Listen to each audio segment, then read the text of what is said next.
l'histoire du jeune homme battu à mort par des militaires togolais en poste à la frontière Togo-Ghana, fait encore des remous sur les réseaux sociaux. Indignation, colère, tristesse et révolte sont les sentiments observés chez les uns et les autres.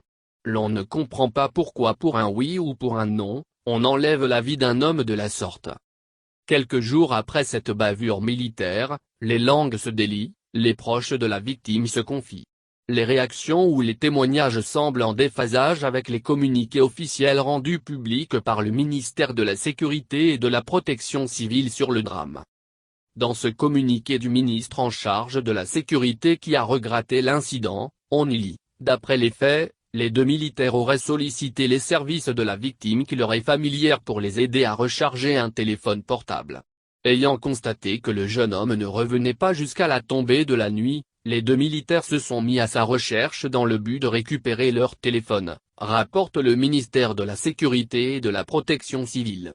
Ils finissent par mettre la main sur celui-ci très tard dans la nuit en possession du téléphone objet de la discorde. Sauf que l'appareil ne contenait plus de carte SIM.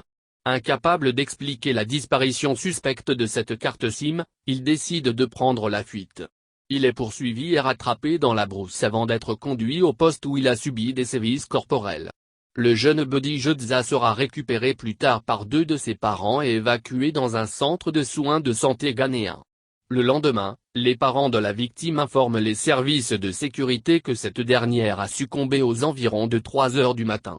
Le corps est ramené au Togo et déposé à la morgue du CHU Sylvanus Olympio après les premières constatations faites par un médecin requis à cet effet. Sauf qu'il y a deux contre-vérités dans ce document rendu public.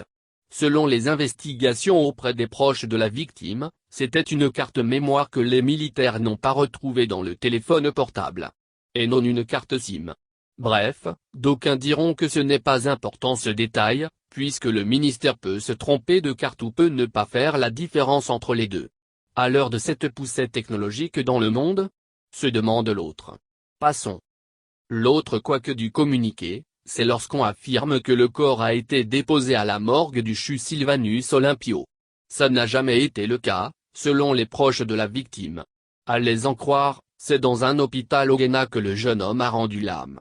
Lorsque le drame a été signifié à la partie togolaise, ce sont les autorités de la commune du Golfe 7 qui se sont transportées à la frontière et ont demandé l'examen du corps.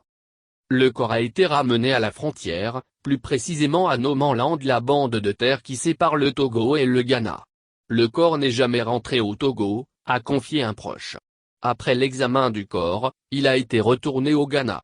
Les proches en colère, ne voulaient pas amener le corps au Togo. Voilà en réalité ce qui s'est passé lors de ce drame. Et quand dans le communiqué, on lit ces contre-vérités, on tombe des nues. Dans tous les cas, cela ne surprend aucun Togolais quand on se réfère à des incidents antérieurs avec des communiqués officiels tout aussi confus que tendancieux.